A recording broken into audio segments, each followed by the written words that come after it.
প্রিয় দর্শক, আসসালামু আলাইকুম। আমি মোহাম্মদ ওসমান গনি আবারও আপনাদের মাঝে ফিরে আসলাম। কালকে একটা ইসলামিক ভিডিও ছাড়লাম আমাদের মোহাম্মদ নাসির ভাইকে নিয়ে। ভিডিওটা এত জনপ্রিয়তা, এত দুর্দান্ত, ইউটিউব বলেন, টিকটক বলেন, ফেসবুক চ্যানেল বলেন, অনেকগুলো ভিউয়ার্স, অনেক লাইক, কমেন্ট, শেয়ার পাইছি।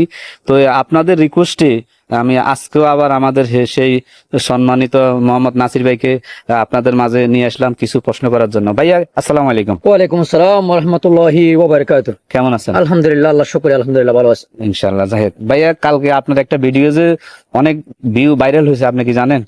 আশা করি ইনশাআল্লাহ জানি। কিছু কিছু মানুষ আমাকে নক করছিল, জি। দেখি তো আল্লাহ রাব্বুল আলামিন। আজকে একটা প্রশ্ন করবো, যেহেতু আগামীকাল আমাদের পবিত্র মাহে রমজান, প্রথম রমজান। জি জি এই রমজান উপলক্ষে আমাদের মুসলিম জাতির জন্য আমাদের মূলত কি কি করণীয়, বিষয়টাগুলো যদি একটু ক্লিয়ার করবেন প্লিজ। আসসালামু আলাইকুম ওয়া রাহমাতুল্লাহ। প্রথমে হচ্ছে পবিত্র মাহে রমজানের মোবারক আমাদের এই অতিবাহিত হয়ে গেল বিগত এক বছর পর আমরা আবার আগামী কালকে থেকে আমরা রমজান ফিরে পাবো ইনশাআল্লাহ। আলহামদুলিল্লাহ, আল্লাহ শুকরিয়া উদযাপন করছি।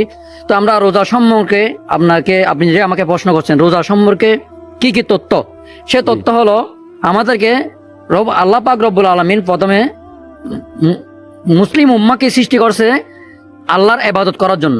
আল্লাহর ইবাদত হাসিল করে আল্লাহকে সন্তুষ্ট করার জন্য। সেই ক্ষেত্রে আমি দুই একটা কথা বলবো যে আমাদের রমজান যারা রোজা রাখে, যারা রাখে না তাদের জন্য আমি দুইটা কথা বলবো। যারা রাখে তাদের আল্লাহ তাআলা রব্বুল আলামিন নেকি দান করবে, তাদের আল্লাহ রাব্বুল আলামিন পুরস্কারটা আল্লাহ নিজ হাতে রমজানের পুরস্কারটা আল্লাহ নিজ হাতে দিবে।